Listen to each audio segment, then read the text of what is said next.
a number of different recordings and you will have to answer questions on what you hear. There will be time for you to read the instructions and questions, and you will have a chance to check your work. All the recordings will be played once only. The test is in 4 sections. At the end of the test, you will be given 10 minutes to transfer your answers to an answer sheet. Turn to Section 1. Section 1. You will hear a conversation between a customer service representative and a customer who demands a full refund. First, you have some time to look at questions 1 to 4.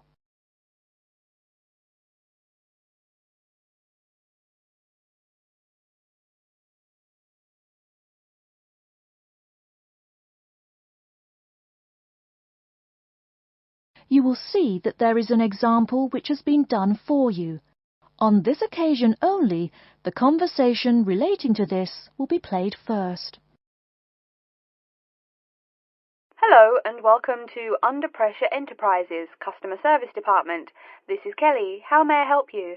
Yes, I'm calling about one of your rice cookers I just purchased. The customer says that he is calling about one of the rice cookers he just purchased. So, rice cooker has been written in the space. Now we shall begin. You should answer the questions as you listen, because you will not hear the recording a second time. Listen carefully and answer questions 1 to 4. Hello and welcome to Under Pressure Enterprises Customer Service Department. This is Kelly. How may I help you? Yes, I'm calling about one of your rice cookers I just purchased. What seems to be the problem, sir? Seems? There's no seeming about it. The blasted thing shoots hot steam all over the place, that's what. It nearly scalded my hand when I went to open it. Why, it could have killed the cat or something. It could have exploded and killed my wife and me. Sir, please calm down. As long as the steam escapes the cooker, it won't explode. So you're telling me there's no problem? Are you calling me a liar? Sir, no one is calling you a liar. Yes, so I demand a full refund. Under Pressure will be happy to refund your money, sir. Now, I just need some basic information. Okay. Sorry, I do tend to get a little hot under the collar. My wife tells me to slow down. So, what do you need to know? Sir, don't worry. I just need to ask you the model number of the cooker. Where are my glasses? Here. Let's see. It's R242. R242. Okay. And how much did you pay for the product? £89.99. It was on sale. I guess I should tell you. Thank you. That's honest of you. Now, where did you buy the cooker? Which store and which branch? At that big electric life appliance store downtown. The city centre branch? That's the one. And you say the problem is that the steam escapes? Yes, it does. No problem, sir. If there's steam escaping, clearly the cooker is broken or defective. So we have an R242 cooker with an escaping steam problem.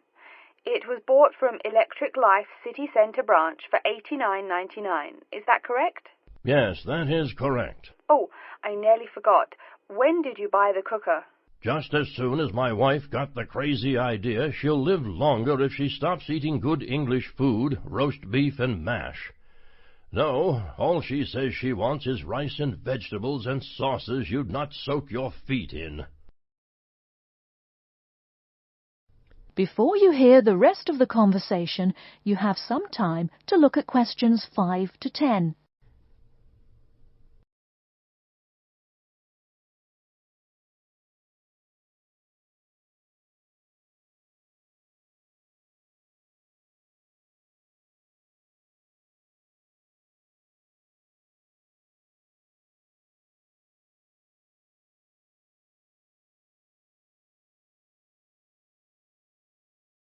Now listen and answer questions 5 to 10. Sir, when did you buy it? Oh, there I go again. Let's see. We bought it just 6 months ago. We hardly use it either. But 6 months? Is that too long? I mean for the warranty? Very well. That's well within the warranty period. Now, what's your name and address? Name and address? What for? Sir, it is company policy. If you want your money, you must inform me. Money, you say? Oh, my name is Herbert Hewitt, and my address is 84 Park Road. Is that here in Coventry? Yes, the postal code is B0241DJ. But I don't think sending things in the mail is very secure or very efficient. I mean... Don't worry, Mr. Hewitt, don't worry. We can credit the money to your credit card. You do have one, don't you? Yes, that's how we paid for the cooker. Oh, yes. We still have the number on the computer. I only need to ask your card's expiry date. I'm afraid I never give that sort of information out. I mean, once you have that, anyone could go charging things and... Sir, I said your expiry date, not your card's password. Oh, yes. Foolish me. Of course, you didn't say password. Let's see. That will be April 2008. April 2008. Very well. Your card still has nearly 2 months left to go. We'll get that refund right to you, probably by 5 o'clock this evening. You had better. If I don't get my money... Wait. Yes, I know I'm losing my temper again. I really am sorry. I haven't had my medicine today. And, sir, just one more question for our records. How often do you go shopping at the city centre branch? Oh, well, it's hard to say. I suppose maybe once a month. But I can tell you this. If I don't get my refund, I'll never shop there again. Oh, I think it's time to start looking for another job. That is the end of section 1. You now have half a minute to check your answers.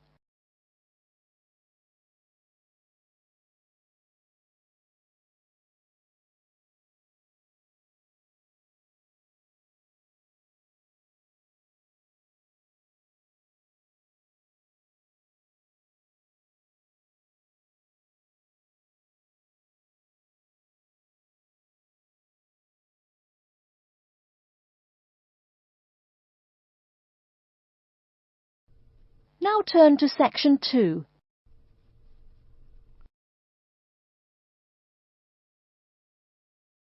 Section 2.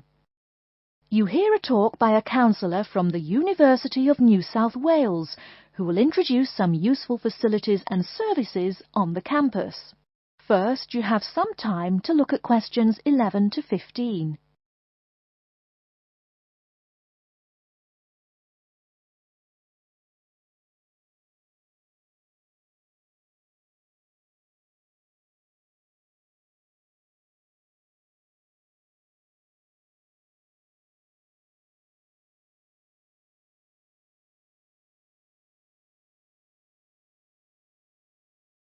Now, listen carefully and answer questions 11 to 15.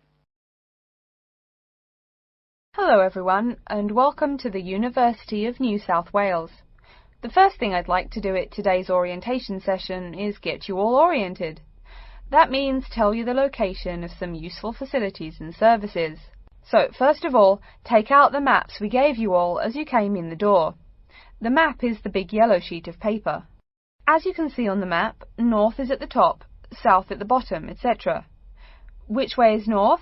Well, look through that window on my left, your right. See the rising sun? That would have to be east. So north must be directly behind me.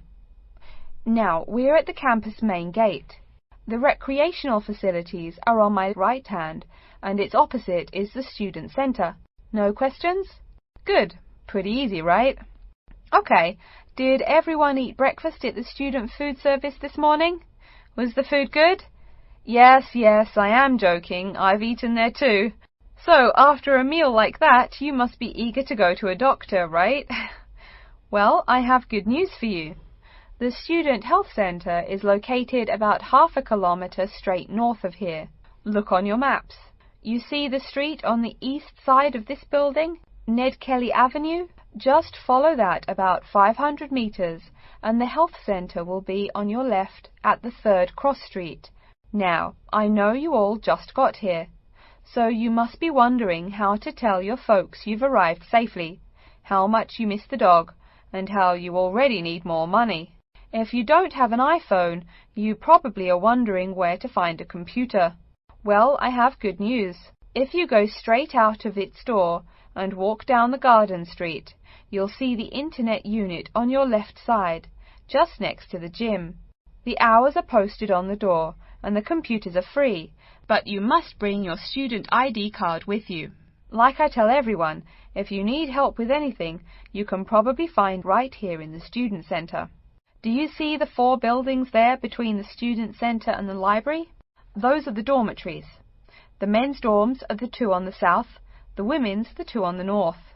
Okay, I'm sorry to have to tell you, but the university has been doing a lot of repairs and remodelling, and it's not all done yet, so there may be some small problems with your dorm rooms. Maybe the window doesn't open. Maybe an air conditioner is missing or does not work. If there are any problems, you can go to the complaint office, which is right beside the teaching building between the Parker Street and the Crammer Street. Just tell them your problem, and they should have it fixed by the time you graduate in 4 years. I'm joking, but please be patient. There are a lot of little things they need to take care of. Tired of the school food? No? Give it a week. Or maybe you just need a place to get coffee in the wee hours of the night during one of those marathon study sessions. Either way, you definitely have to check out the little cafe just past the women's dormitories. They've got free Wi-Fi, so a lot of students saddle up with coffee and a bagel for hours on end to get work done. Before you hear the rest of the talk, you have some time to look at questions 16 to 20.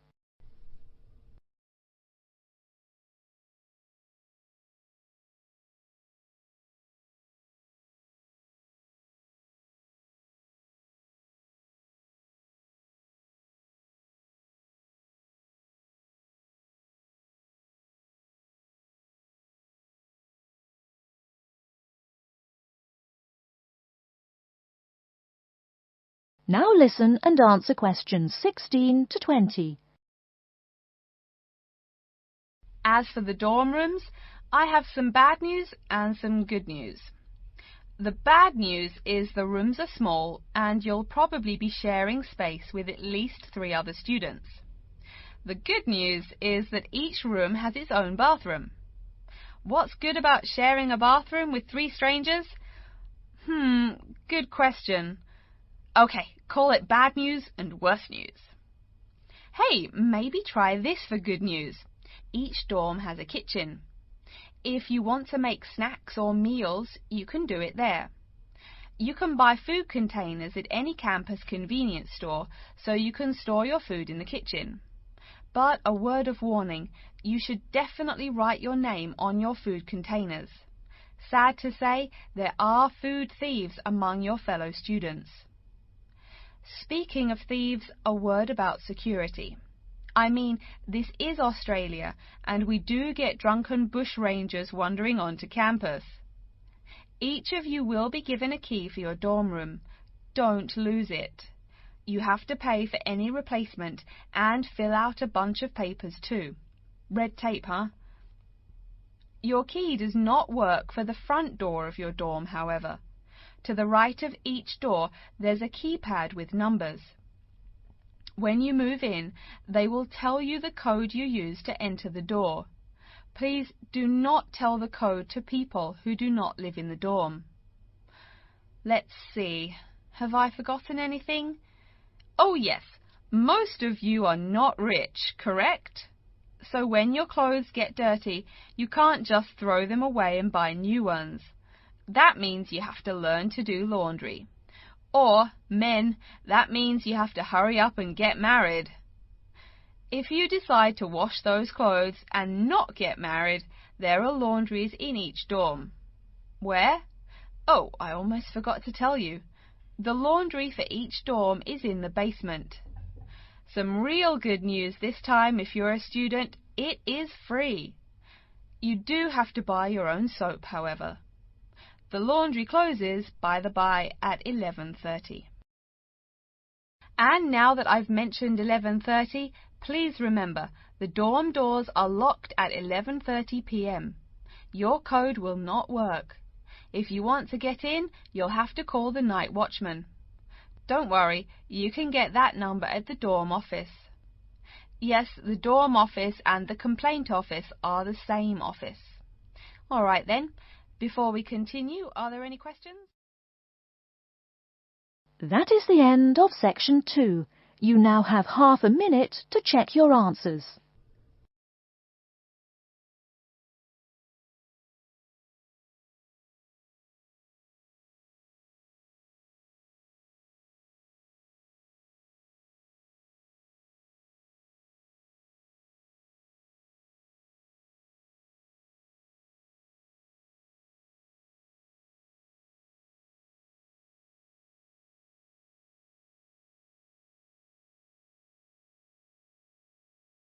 Now turn to section 3. Section 3. You will hear two students called Betty and Bruce talking to Professor Dundee about their own presentation. First, you have some time to look at questions 21 to 24.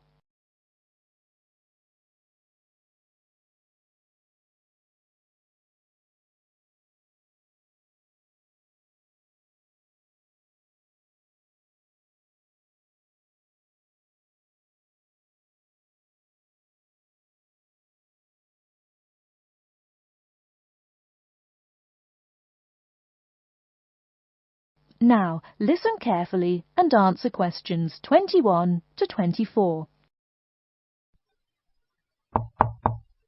Come in. Professor Dundee, we're ready to make our presentation. Oh, yes. I did say 1 o'clock, didn't I? Please, sit down. So, who goes first? Bruce? Or you, Betty? I guess I could. Bruce is always a little shy. Not after he's had a lager for lunch, eh, Bruce? Ha ha! No, Betty really should go first. Okay, well, I'm reporting on the effects of different marketing strategies on the cheese and oil markets. Different strategies obviously affect the sales volume differently. I looked at the sales in 2 countries, New Zealand and Colombia. And what did you find? Pray tell. Well, in New Zealand, the sales of both oil and cheese have declined pretty steadily, and in fact the sales have decreased more quickly than the population. On the other hand, in Colombia, the volume of sales for both products has remained the same. Wait, so you said sales in New Zealand have been going down? Correct. Suppliers have introduced 2 new upscale brands of each product, which are a bit expensive but very tasty. The big ad agencies are trying out a new series of ads that shift the focus from health to great taste. They think that will get sales moving up in New Zealand, where the population is less affluent and generally less health conscious. Brilliant. Thank you. And Bruce? Yeah. My report is about chocolate sales in Italy and Germany. The 2 countries' marketers have found out that you have to market chocolate differently in each country. For example, in Italy, Costig, the most expensive brand, pays shop owners to put the candy just about knee-high for an adult. I don't see. For little kids, that's about eye level. That bright red candy is the first one they see, so they buy it. Even better, they start telling their moms to buy it too. So, you mean... Well, I mean, in Italy, if you locate your product at the right location of shelves, sales do great. They say it doesn't matter much what brand of chocolate you're selling. As for Germany, das Land der Schokolade. Huh? That's German. It means the land of chocolate. Germans love the stuff, so people make a joke and call Germany that. Oh, right.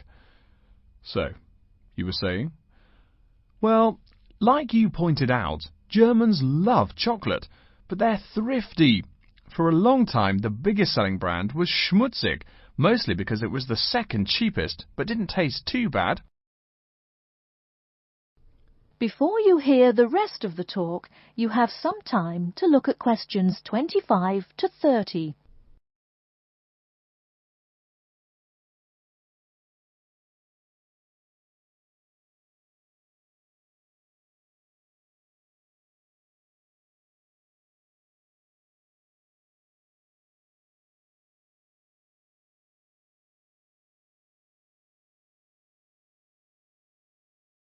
Now listen and answer questions 25 to 30. Again, brilliant. A pretty good job, both of you. Tell me, what do you plan to investigate next week? I'm especially interested in the effects of colour on sales of products, so I'll be looking at ads for cosmetics and cleaning products in the local market. You know, like the distinct orange colour of Mr. Muscle, lavatory cleaning products. And you, Bruce? I'm focusing on the effects of different containers on sales of cookies, so I'm going to look into packaging for cookies and how the materials they use will affect the image, and in turn, sales. You know, most containers are paper, but some expensive cookies come in metal boxes. The shiny metal boxes catch people's attention, and the image remains in the memory longer. Well, it sounds like you two are all set. But as always in this course, I urge you both to pay much more attention to the advertisement extensions. That's often the key. All right? Any questions for me before you go? No, I think I'm all set. Thanks. Me too. Thanks, Professor Dundee. See you later. That is the end of section 3. You now have half a minute to check your answers.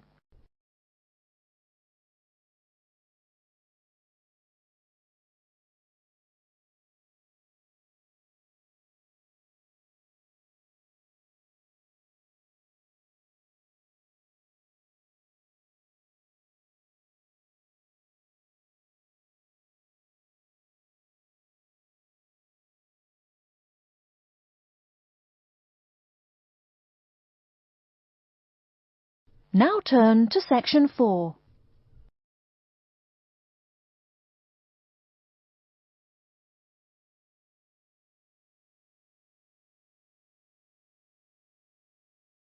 Section 4. You will hear an introduction of the exhibition named 2 Centuries of the Bike. First, you have some time to look at questions 31 to 40.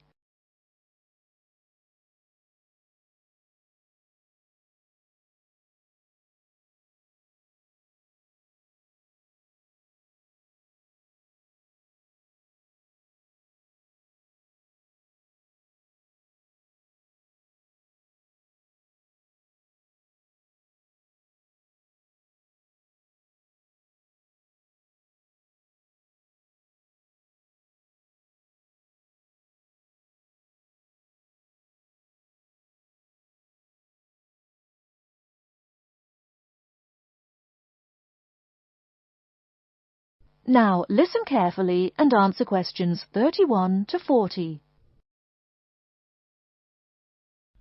Good afternoon, ladies and gentlemen. I'd like to take this opportunity to welcome you to our exhibition, 2 Centuries of the Bike.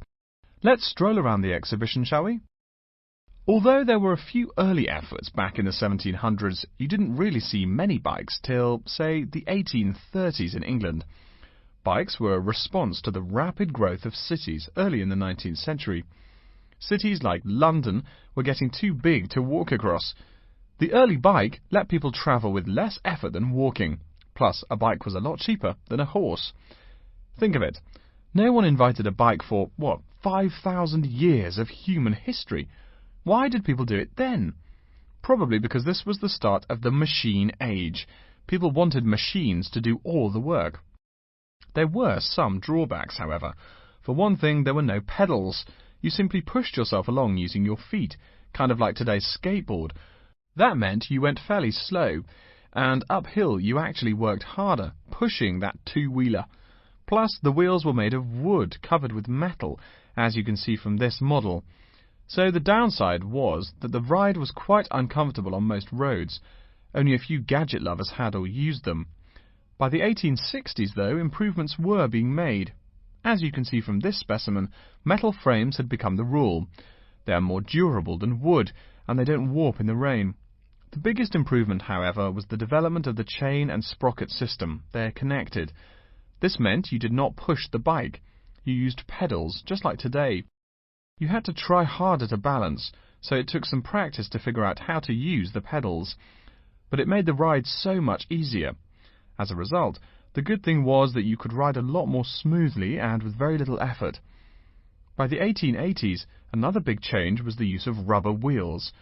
These became pretty common at that time. Though the first ones were solid rubber, the ride was a good deal more comfortable than the old iron and wood system. This is a big consideration, because the faster you go, the more you feel every bump. Air-filled tyres, pneumatic tyres, didn't really come into use till around the year 1900, as you can see from this exhibition over here. That made the ride even more comfortable. So by 1890 or so, people were going a lot faster and a lot more smoothly.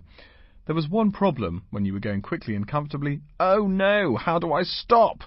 Yes, we all laugh now, but for a long time the only way to stop was to drag your feet. That didn't work very well, and it would be dangerous if you were going fast. In the crowded cities of those years, New York, Chicago and so on, you would get killed if you couldn't stop for, say, a streetcar. Plus, look at this bike. The front wheel is nearly 1 metre and 2/3 tall. They made them that way so you could see over people and wagons, but you couldn't drag your feet. This model is called a velocipede, a speed pedal. Another characteristic of the bike in this period is that it has 2 equal-sized wheels, which signalled a big change in bikes. For with the velocipede, brakes appeared. If you wanted to stop, you just pushed the pedal backwards. Doing that stopped the back wheel of the bike. This technique worked a lot better than dragging your feet or jumping off the high seat there. This meant that bikes became a great deal safer. It would have been safer if people wore helmets, but the first bicycle helmet wasn't invented until years later, and even then it was little more than a leather ball cap. It really wasn't until the 1970s that the bike helmet was modified to provide some real protection. Before continuing on to look at developments since the 1890s, let's say a word more about safety. Everyone knows if you're going downhill, you can get going dangerously fast. To go more than 100 kilometers an hour isn't all that difficult, but even on level ground, it's easy to go too quickly. On a city street, today's bicycles can be ridden at a speed of over 40 miles an hour over a short distance. That's about 64 kilometers an hour. Remember, you're on a bike, not in a car. There's nothing to protect you. People are killed in single bicycle accidents every day, just from hitting the road. A good rule to remember is, if you're going faster than the cars, slow down. And please wear a helmet. Nearly 1/4 of the epilepsy cases come from head injuries in accidents on bikes and motorcycles. I don't mean to scare you, but safety is everyone's business. What? Now that's a good question. Why are today's bikes so much faster? Well, it's not just that today's athletes are faster. The answer is partly mechanical. If you look closely here at the back wheel, you'll see a number of gears. Changing gears is what makes those fast speeds possible. You can shift gears depending on the terrain and how hard you wish to pedal. So you can put it on a higher gear for downhill and a lower gear for uphill travel to make it easier to climb that slope. You'll notice this gear shifting mechanism is attached to the back wheel, and when the rider shifts on the handlebar gear shifter, the chain moves to the appropriate sprocket. And, speaking of changing gears, let's look over here at our Tour de France exhibit. That is the end of section 4. You now have half a minute to check your answer.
Can you help me? I need more energy. Can you help me? I need more energy. There's always a choice. Can you help me? Can you help me?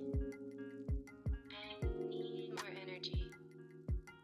There's always a choice. Can you help me? Can you help me? I need more energy.